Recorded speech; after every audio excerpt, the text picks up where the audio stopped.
Welcome students. This is a lecture series on Hindu law. We are discussing Hindu Succession Act 1956.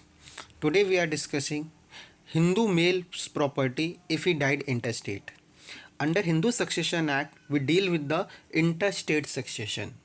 Interstate succession मतलब क्या हुआ कि if any person आदर अ mail और a female if die without making any will then how the property of their devolve in their heirs. अगर कोई person है, Hindu person है, बिना किसी वसीयत के अगर उसकी मृत्यु हो जाती है तो उसकी प्रॉपर्टी को, उसकी संपत्ति को उत्तराधिकार में सक्सेशन में कैसा डिस्ट्रीब्यूशन होगा, कैसा वितरण होगा, इसी को हमारा हिंदू सक्सेशन एक्ट 1956 डील करता है, जिसे बोलते हैं इंटरस्टेट सक्सेशन. तो यहाँ हम दो कैटेगरी में पढ़ेंगे. इसके पहले के लेक्चर्स में हम लोगों ने जो devolution of interest in coparcenary property था सेक्शन 6, उसको इन डिटेल में डिस्कस कर चुके हैं. और डेफिनेशन क्लॉज और introduction meaning of Hindu succession act 1956 इसको ऑलरेडी हम लोगों ने प्रीवियस लेक्चर में डिस्कस किया हुआ है.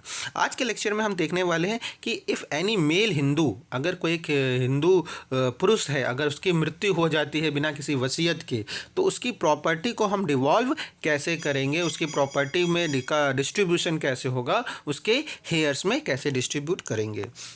ठीक है. तो ये कह रहा है the property of a male Hindu dying intestate. Intestate मतलब इंटेस्टेट सक्सेशन. अगर किसी हिंदू पुरुष की उसने बिना वसीयत के द्वारा बनाएगा तो क्या हो गया, testamentary succession. And the testamentary succession deal under the Indian succession act. अगर हम बात करें तो विल के थ्रू हो रहा है. और जबकि हिंदू सक्सेशन एक्ट में हम सीधे सीधे किसकी बात करेंगे, इंटेस्टेट सक्सेशन. मतलब कि एक ऐसी सक्सेशन होगा जहाँ पे कोई भी मरने वाले ने पहले से वसीयत नहीं बनाई होगी.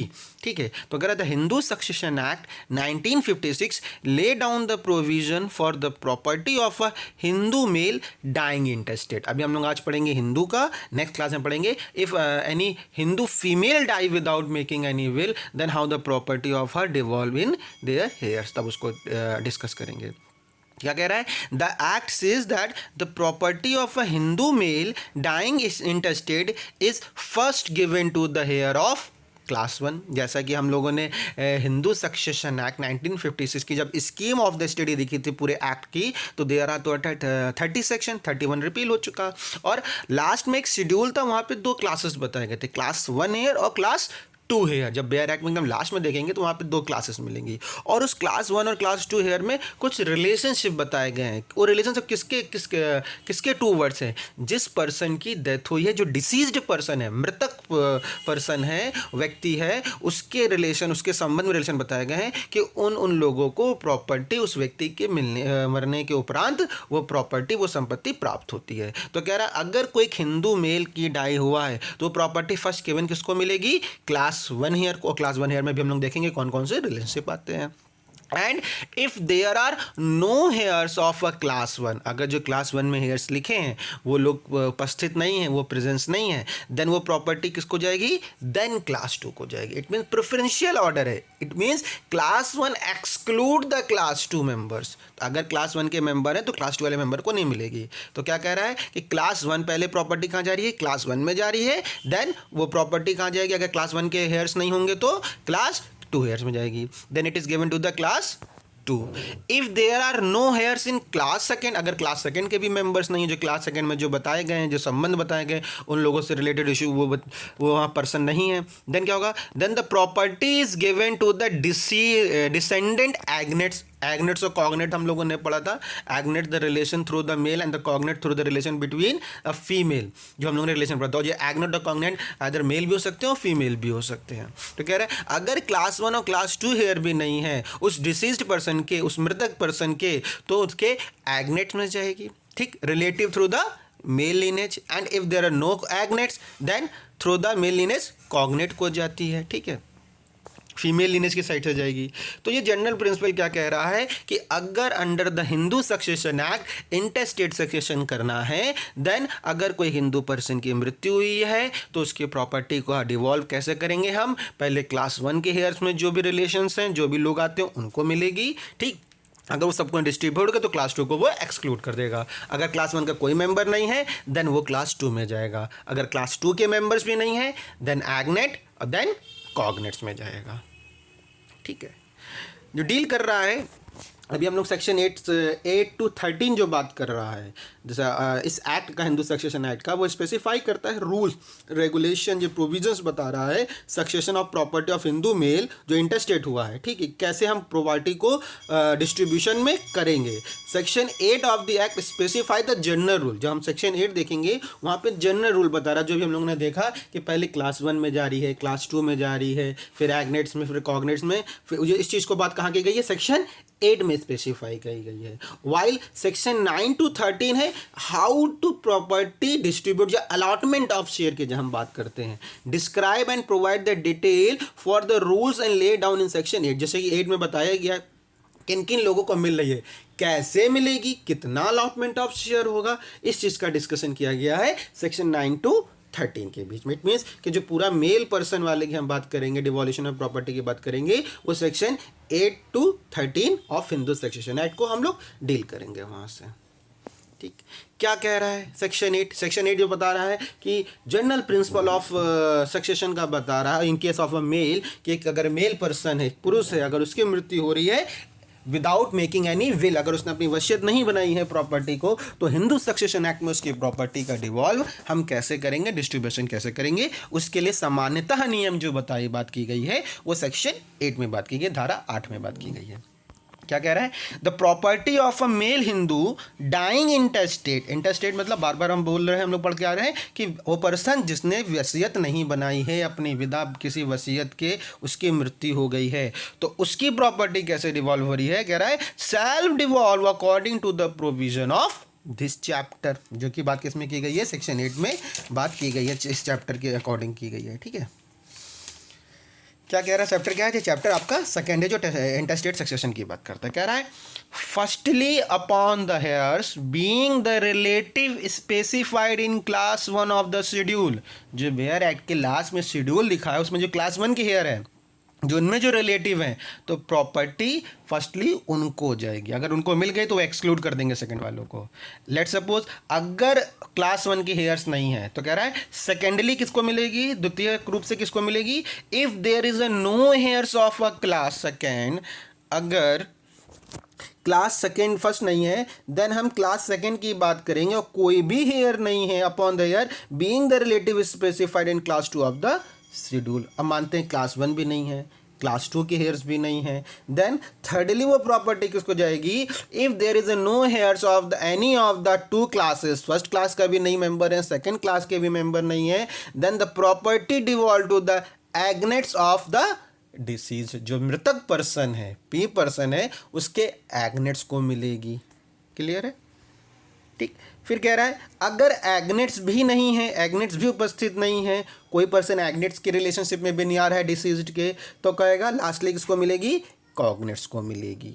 इसी सेक्शन 8 में ही बात की गई है, एक हम लोग पढ़ते हैं सेक्शन 30, सेक्शन 30 स्टेट के बारे में पढ़ते हैं, डॉक्ट्रिन ऑफ स्टेट।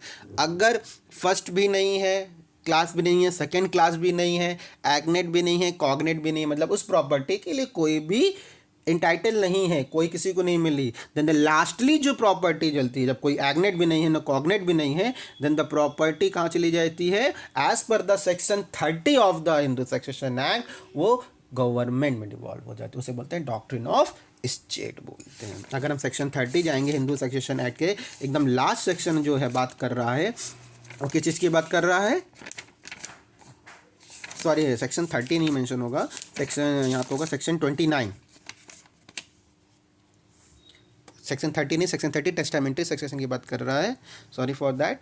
यहाँ पे सेक्शन 29 होगा, फेल्योर ऑफ हेयर्स की बात करते हैं वहाँ पे। अगर कोई हेयर्स है वो फेल्योर हो गया, फेल हो गया सक्सीड करने में, क्लास 1 नहीं, क्लास 2 नहीं, एग्नेट नहीं, कॉग्नेट नहीं है, then the property shall devolve to the government. इसे बोलते हैं स्टेट, यानी कि डॉक्ट्रिन ऑफ स्टेट इसे बोलते हैं, ESCHEAT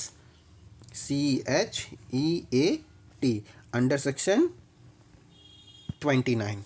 ठीक, तो सेक्शन 8 जनरली प्रिंसिपल क्या बता दिया, अगर कोई एक हिंदू मेल पर्सन है उसकी डेथ हो जाती है, जनरल रूल ऑफ सक्सेशन बता रहा है इन केस ऑफ मेल कि प्रॉपर्टी किसको मिलेगी, पहले क्लास 1 हेयर को मिलेगी, देन क्लास 2 हेयर को मिलेगी, अगर क्लास 2 हेयर भी नहीं है देन एग्नेट को मिलेगी, अगर एग्नेट नहीं है देन कॉग्नेट को वो मिल जाएगी, जो डिसीज पर्सन के एग्नेट और कॉग्नेट है। ठीक है, जो जनरल प्रिंसिपल है किन को लोग ऑथराइज हैं in case of a male person die interstate. ठीक। अब देखिए क्लास 1 हेयर में क्या है, कितने रिलेशन आते हैं, जैसे लिखा है son, daughter, widow, mother, son of predeceased son, daughter of predeceased son, son of predeceased daughter, and so on. There are total 12 member relation, 12 member in a class 1 here. But after the amendment in the year 2005 under the Hindu Succession Act, which came into in force from the 9 September 2005, जो हम लोगों ने section 6 में detail में discuss किया था, जहाँ से डॉटर को एज अ कोपाशनरी एक्सेप्टेंस मिली थी और रिकॉग्नाइज किया गया था, वहाँ से 4 रिलेशन और जोड़े गए. By the Hindu Succession Amendment Act 2005 of the following heirs have been added in the class 1 heirs list. पहले ऑलरेडी 12 थे, उसके अंदर और जोड़ दिए गए. क्या जोड़ दिया गया? सन of predeceased daughter of predeceased daughter, daughter of predeceased daughter of predeceased daughter, daughter of predeceased son of deceased daughter. ये पूरा एक चार्ट बना लेंगे, अगर आप बैरक में देखेंगे पूरा लिस्ट एक साथ मिलेगी, और इस पूरे रिलेशंस का एक चार्ट बनाएंगे तो इजी टू अंडरस्टैंड वो चीज़ रहेगी. बट यहाँ पे क्या कह रहे हैं, क्लास 1 में देर आर टोटल 16 मेंबर्स उपस्थित हैं. ठीक है. उसी तरीके से क्लास 2 हेयर्स में बताया गया है, एंट्रीज वाइज बता दिया गया है. फर्स्ट एंट्री में फादर को नहीं रखा गया है. क्लास 1 हेयर में फादर को क्लास, अगर कोई एक मेल पर्सन है डाई हो रहा है तो उसका जो फादर होगा उसको क्लास 2 में रखा गया. क्लास 1 के पहले सब लोगों को प्रॉपर्टी इंटाइटल्ड होंगे. अगर क्लास 1 वाला हेयर नहीं है देन ही फादर को प्रॉपर्टी मिलेगी. यह है कुछ रिलेशन 9 एंट्रीज में बताई गई है क्लास 2 हेयर्स में. ये सब फैक्चुअल है, इनको पढ़ना पड़ेगा, याद नहीं कर सकता. अगर लॉजिकल है, अगर आपने पढ़ लिया और समझ लिया तो इजी, बहुत इजी हो जाएगा ये. बट इसको रटने की चीज़ नहीं है ये. ठीक है. देर आर 9 एंट्रीज और ये प्रेफरेंस में चलेगी. ये मेंबर्स होंगे क्लास 1 और क्लास 2 हेयर्स के. ठीक. सेक्शन 8 में रूल्स बता दिया गया. अब सेक्शन 9 बता रहा था कि सेक्शन 8 में जो जनरल प्रिंसिपल ऑफ बता तो दिए गए, बट इनका अलॉटमेंट कैसे होगा, ऑर्डर ऑफ सक्सेशन कैसे होगा, प्रेफरेंशियल ऑर्डर किसका होगा, एक्सक्लूड किसको कर रहे हैं, इंक्लूड किसको कर रहे हैं, वो चीज़ की बात की गई है सेक्शन 9 में. सेक्शन 9 बता रहा है order of succession among hairs in the schedule. जो शेड्यूल बताएगा उसमें जो हेयर्स हैं उनका ऑर्डर क्या होगा, क्रम कैसे होगा. कह रहा है among the hairs specified in the schedule those in class first. जो क्लास 1 में जो हेयर्स हैं जो स्पेसिफाइड किए गए हैं, शैल टेक साइमल्टेनियसली. यहाँ पॉइंट टू बी नोटेड, ये वर्ड हुआ है, जो क्लास 1 हेयर है वो कैसे लेंगे शेयर, साइमल्टेनियसली, एक साथ लेंगे वो शेयर. जैसे क्लास 1 में था, अभी हम लोग देखते हैं कि मदर, विडो, सन, डॉटर. प्रेफरेंशियल ऑर्डर नहीं. क्लास 1 में जो 16 पर्सन है अगर वो अवेलेबल है, उसमें जितने मेंबर हैं वो सभी एक साथ शेयर के लिए क्लेम करेंगे simultaneously, and to the exclusion of other heirs those in the first entry in the class second वालों को वो एक्सक्लूड कर देंगे. ठीक है. शैल बी प्रिफर टू दो. अगर क्लास 1 वाले मेंबर हेयर्स हैं तो क्लास 2 वाले को नहीं मिलेगा. लेट सपोज अगर एक फादर, मदर, सन, डॉटर है, अगर उनको प्रॉपर्टी मिल गई तो फादर को क्लास 2 वाले में वहाँ पे प्रॉपर्टी रिवॉल्व नहीं होगी. Those in the second entry shall prefer to the those in the first entry and so in succession. तो सेक्शन 9 यही बात कर रहा है कि क्लास 1 वाले में होगा, क्लास 1 में जो है वो साइमल्टेनियसली शेयर लेंगे, और क्लास 2 में जो एंट्रीज वाइज लिखा है तो फर्स्ट एंट्री एक्सक्लूड कर देगा सेकेंड एंट्री को. जैसे क्लास 2 है, यहाँ पे एंट्री कैसे है, यहाँ पे एंट्री एक फर्स्ट एंट्री, सेकेंड एंट्री में sons, daughter son, sons, daughters, daughter, brother and sister. ये क्लास 2 एंट्री है. तो कह रहा है यहाँ पे फर्स्ट एंट्री एक्सक्लूड कर देगा सेकेंड एंट्री को, और लेकिन जब जो एक एंट्री में जितने लोग होंगे ये साइमल्टेनियसली लेंगे. इसी साइमल्टेनियसली की बात की गई है क्लास 1 के हेयर में भी. ये क्लास 1 हेयर है, क्लास 1 हेयर्स में जितने भी लोग हैं ये कैसे शेयर लेंगे, ये साइमल्टेनियसली लेंगे. अगर क्लास 1 के हेयर जो प्रेजेंस हैं तो क्लास 2 के जो होंगे उनको प्रॉपर्टी नहीं मिलेगी. ठीक है. ये रूल बता रहा था. ऑर्डर कैसे बता रहा है, ऑर्डर की बात की गई है सेक्शन 9 में, बात की किस ऑर्डर में मिल रहा है. ठीक है. फिर आ रहा है सेक्शन 10 में रूल्स बताए गए हैं कि द हिंदू सक्सेशन एक्ट 1956 का distribution of property among hairs, कैसे अलॉटमेंट ऑफ शेयर्स होगा क्लास 1 के शेड्यूल में. ठीक है. कहा द प्रॉपर्टी ऑफ एन इंटेस्टेट, जो डिसेज्ड पर्सन है उसकी प्रॉपर्टी है वो कैसे डिवाइड होगी, among the heir in class first of the schedule in accordance with the following rule. These are some rules. कैसे कि पहले हम लोग समझा सेक्शन 8 में कि किन किन लोगों को मिलेगी, किन किन हायरार्की में मिलेगी. सेक्शन 9 में ऑर्डर बता दिया गया. क्लास 1 एक्सक्लूड कर देगा क्लास 2 को. अगर क्लास 2 के अगर एंट्री वाइज जहां मेंबर हैं तो फर्स्ट एंट्री एक्सक्लूड कर देगा सेकेंड एंट्री को. बहुत इजी है. ठीक है. सेक्शन 10 रूल बता रहा है,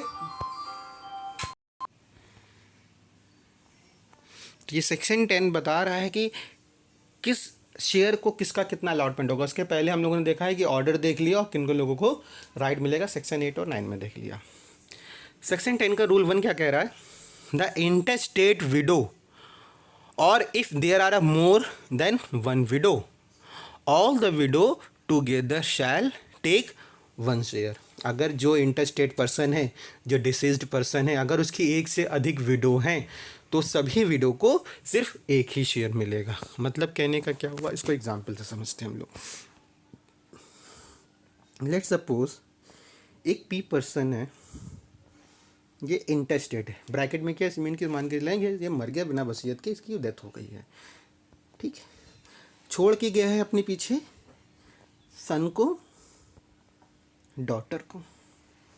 मान रहे हैं इसकी हम 3 विडो हैं, W1, W2 एंड W3, ठीक।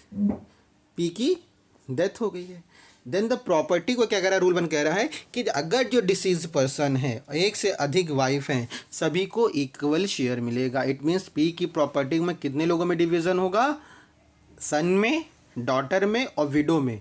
It means 1/3 to the widows, 1/3 to the daughter और 1/3 टू द सन। और इस 1/3 का इक्वल डिस्ट्रीब्यूशन हो जाएगा 3 विडो में, यानी कि 3 लोगों में जाएगा, यानी कि 19, 19, 1, यानी कि W1 को कितना मिलेगा, W1 को मिलेगा 19, 1/9, W2 को मिलेगा 1/9 और W3 को मिलेगा 1/9। यानी कि जितनी ही विडो होंगी सबको इक्वल शेयर मिलेगा, एक ही शेयर मिलेगा। ये नहीं होगा कि पी के प्रॉपर्टी को W1, W2, W3, D और S सन डॉटर सबको अलग अलग करके 1, 2, 3, 4, 5 लोगों में डिस्ट्रीब्यूशन नहीं होगा। यहाँ पे सिर्फ 3 ही लोग हैं, 3 लोगों में डिस्ट्रीब्यूशन होगा, widow, son and daughter. This is rule 1 of section 10, the intestate widow और if there are more than widow the all together shall take one share, ठीक।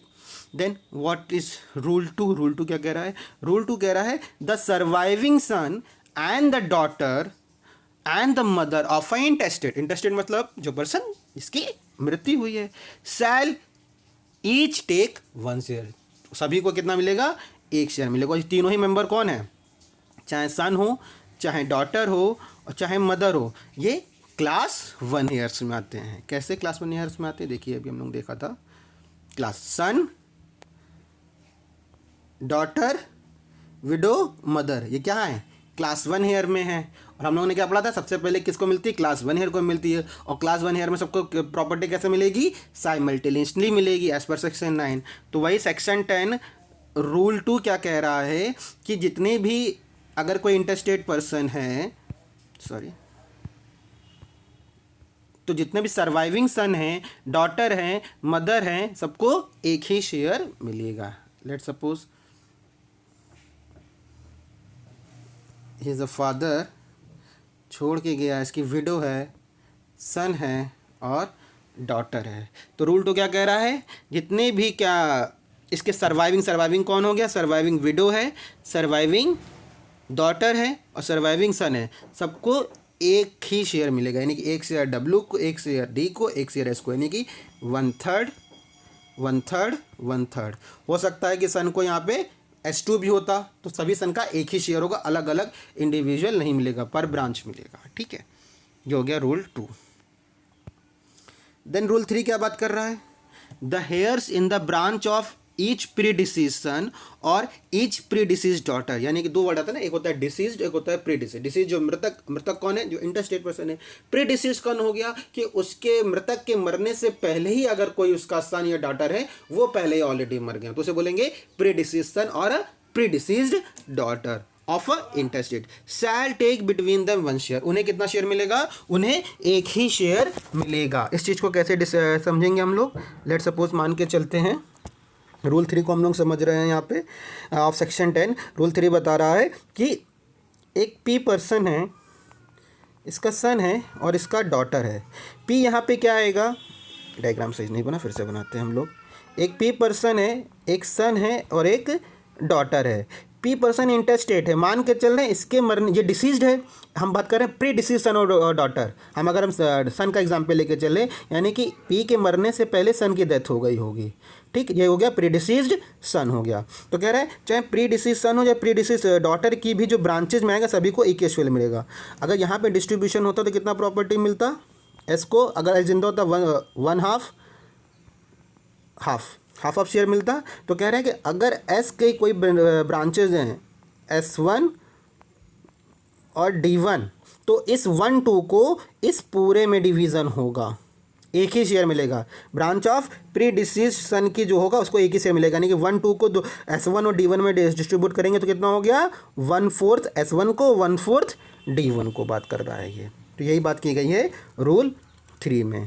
इसी तरीके से रूल 4 में बात की गई है डिस्ट्रीब्यूशन ऑफ जो रूल 3 को, उसी का ही एक्सपेंशन आगे कर दिया गया है कि जहाँ भी हम ब्रांचेस में जाएंगे प्री डिसीज सन और प्री डिसीज डॉटर की, सभी को इक्वल शेयर देंगे, इक्वल पोर्शन देंगे। रूल 4 का जो रूल 3 रूल का एक्सपेंशन ही कर दिया गया है रूल 4 में। तो इस तरीके से हम देख रहे हैं कि क्लास 1 और क्लास 2 में जो डिस्ट्रीब्यूशन हुआ उसका अलॉटमेंट ऑफ शेयर कैसे होगा as per the section 10 of the Hindu succession act. यहाँ पे ये 4 रूल बताए गए हैं कि कैसे सबको एक शेयर मिल रहा है, एक शेयर का डिस्ट्रीब्यूशन हो रहा है।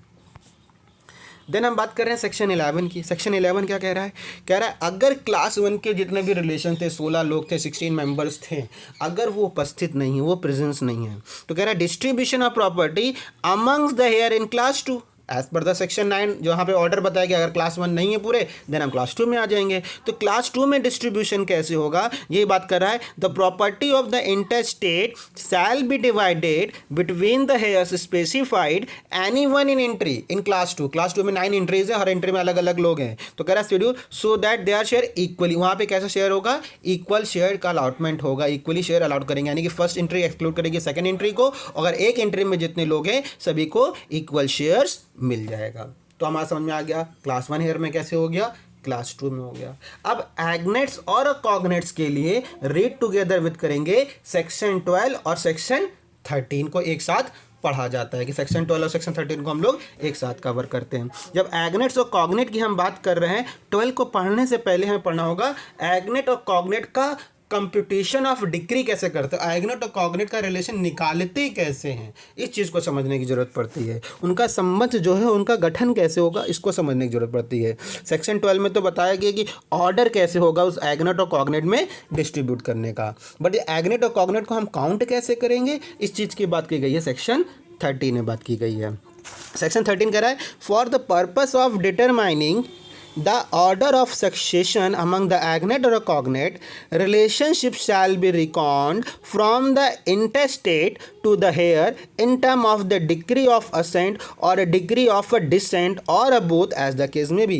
It means agnate और cognate को 3 चीज़ों में रखा गया, ascendant में, डिसेंडेंट में और कोलेट्रल में कहा गया। यानी कि एग्नेट हम लोग कैसे देखेंगे, अगर हमने एग्नेट देखा था ना, एग्नेट की बात की क्या की थी, जो थ्रू द मेल होगा। लेट्स सपोज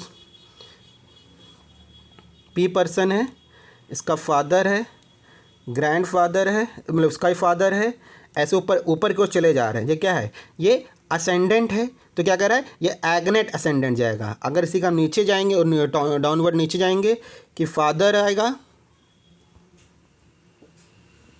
सन आएगा, ग्रैंड सन आएगा, ये डिसेंडेंट में जाएगा। ठीक, अगर दोनों पैरेलल में आएंगे, ब्रदर आएंगे तो वो कोलेट्रल में आ जाएगा। तो कंप्यूटेशन कैसे होगा एग्नेट और कॉग्नेट का, in the term of degree of ascent और डिग्री ऑफ डिसेंट के फॉर्म में होगा। और कह रहा है रूल क्लॉज 2 कह रहा है डिग्री ऑफ असेंट और degree of descent shall be computed inclusive of the interstate. जो पर्सन है, जो डिसीज पर्सन है, वहाँ से हम काउंट करना स्टार्ट करेंगे। और एवरी जनरेशन, हर जिस जनरेशन को हम काउंट करेंगे उसे हम क्या बोलेंगे, डिग्री बोलेंगे, डिग्री बोलेंगे कितनी डिग्री है वो। इसको एग्जांपल से समझे। लेट सपोज, एक सेकेंड, इसको हम लोग अगर एग्जांपल से समझा जाए तो लेट सपोज एक पी पर्सन है, इसका फादर है, इसकी मदर है। पी के फादर के भी फादर हैं और पी की मदर के भी फादर हैं, MF। यानी कि पी का ये क्या है, एम एफ कौन हो गया, नाना हो गया, और पी का जो पी एफ कौन है वो दादा हो गया। ठीक है, तो इस एम एफ का एक सन है, सन का डॉटर है, डॉटर का सन है। ठीक, इस पी एफ दादा का भी क्या है, एक सन है, सन का सन है। ठीक है, तो हम जब यहाँ देख रहे हैं क्या है, अगर हम इन दोनों का रिलेशन पी से देंगे, पी कौन सा पर्सन है, पी इंटरस्टेट पर्सन है, तो ये पी का फादर, मदर का भी फादर, ये हम कहाँ जा रहे हैं, असेंडेंट के ऊपर जा रहे हैं। तो ये कह रहा है इंक्लूसिव का मतलब क्या हो गया, अगर हम कंप्यूट करेंगे, इसकी गणना करेंगे तो पी को इंक्लूड करेंगे, तो पी एक हो गया, उसकी मदर 2 हो गई, और मदर का फादर 3 हो गया, तो ये है 3 डिग्री ऑफ असेंट। ठीक, और इसके यानी पी के जो नाना है, मैटरनल ग्रैंडफादर है, उसका एक सन, यानी कि एस क्या है, पी का मामा लगा, मैटरनल अंकल लगा। ठीक है, ये क्या जा रहा है, ये हायरार्की नीचे की ओर आ रही है, डिसेंडेंट में आ रही है, तो कितना हो गया, एस डी और S1 मान के चलते हैं, तो कितनी डिग्री नीचे आएगी, ये 1 2 3, तो यह कहेंगे 3 डिग्री ऑफ डिसेंडेंट, ये क्या है 3 डिग्री ऑफ असेंडेंट। जो पी एम और एम एफ जा रहा है, ये 3 डिग्री ऑफ क्या हो गया, ये 3 डिग्री ऑफ असेंडेंट है, और ये 3 डिग्री ऑफ डिसेंडेंट है। इसी तरीके से हम इसमें भी काउंट करेंगे, फादर साइड में भी काउंट करेंगे। ठीक है, 1 2 3, ये 3 डिग्री ऑफ असेंडेंट है, और ये 2 डिग्री ऑफ डिसेंडेंट है। यही बात कंप्यूटेशन की बात कर रहा है हमारा सेक्शन 13, और हर जिसको हम काउंट कर रहे हैं उसको हम रिलेशन को क्या बोल रहे हैं, डिग्री बोल रहे हैं। तो यही सेक्शन 13 की बात कर रहा है कि कैसे हम कंप्यूट कर रहे हैं। फिर वही बात की गई सेक्शन 12 में कि इन एग्नेट्स और कॉग्नेट में डिस्ट्रीब्यूशन ऑफ प्रॉपर्टी हम कैसे करेंगे, इन एग्नेट्स और कॉग्नेट में देंगे कैसे, जब क्लास 1 और क्लास 2 नहीं है तो हम एग्नेट और कॉग्नेट में जा रहे हैं। तो कह रहा है जहाँ पे 2 हेयर्स हैं, जिसमें क्या है डिग्री ऑफ असेंट नहीं है, और डिग्री ऑफ डिसेंट जिसमें कम, जिसमें फ्यूअर आएगा, चाहे डिग्री ऑफ असेंट हो चाहे डिग्री ऑफ डिसेंट हो, जिसमें कम लोग होंगे उन लोगों को हम प्रेफरेंस देंगे। जैसे कह रहा है the order of succession among agnates and cognate as the case may be shall be determine in accordance with the rule preferred in lay down. Rule बताया गया, कहा 2 हेयर्स हैं, अगर कोई इंटरस्टेट के पर्सन के 2 हेयर्स हैं, the one who has a fewer or a no degree of ascent, कोई डिग्री ऑफ असेंट नहीं, यानी कि ऊपर की ओर नहीं जा रहा है, सिर्फ नीचे गया, डिसेंड, यानी कि कहते नहीं सक्सेशन को किस पे बेसे, नियरनेस्ट प्रॉक्सिमिटी रूल पे, जो सबसे क्लोज में जो आएगा, वो जो एग्नेट जो कॉग्नेट सबसे क्लोज में आएगा उसको प्रेफरेंशियल ऑर्डर मिलेगा। और जहाँ पे दोनों इक्वल पे हैं, जहाँ पे दो रिलेशन है, दोनों एक दूसरे के रिलेशनशिप में आ रहे हैं, वहाँ पे इक्वल डिस्ट्रीब्यूशन ऑफ एग्नेट और कॉग्नेट में वहाँ पे मिल जाएगा। जो सबसे इंटरस्टेट पर्सन के कहने का मतलब हुआ जो सबसे नियरेस्ट वन होगा उसको प्रॉपर्टी मिल जाएगी। ठीक है, तो इस तरीके से हम लोग देखते हैं कि सेक्शन 38 to 13 अगर एक हिंदू मेल डाइट करता है विदाउट मेकिंग एनी विल, तो उसके वसीयत नहीं, उसकी संपत्ति को कैसे हम डिस्ट्रीब्यूट करेंगे। वसीयत के थ्रू तो हमारा वो विल के थ्रू हो जाएगा, that is a testamentary succession, और यहाँ हम इंटरस्टेट सक्सेशन की बात करते हैं। तो इस तरीके से हमारा हिंदू सक्सेशन एक्ट 1956 में बताया गया है कि एक हिंदू मेल पर्सन के डेथ के बाद, उसकी मृत्यु के बाद उसकी प्रॉपर्टी का डिवॉल्व कैसे होता है। ठीक है, ये question examination point of view में आता है कि रूल्स पूछे जाते हैं तो आपको in case of Hindu male के बारे में लिखना होगा, तो सेक्शन 8 ऑनवर्ड सेक्शन 13 तक आपको पूरा मेंशन करना होगा।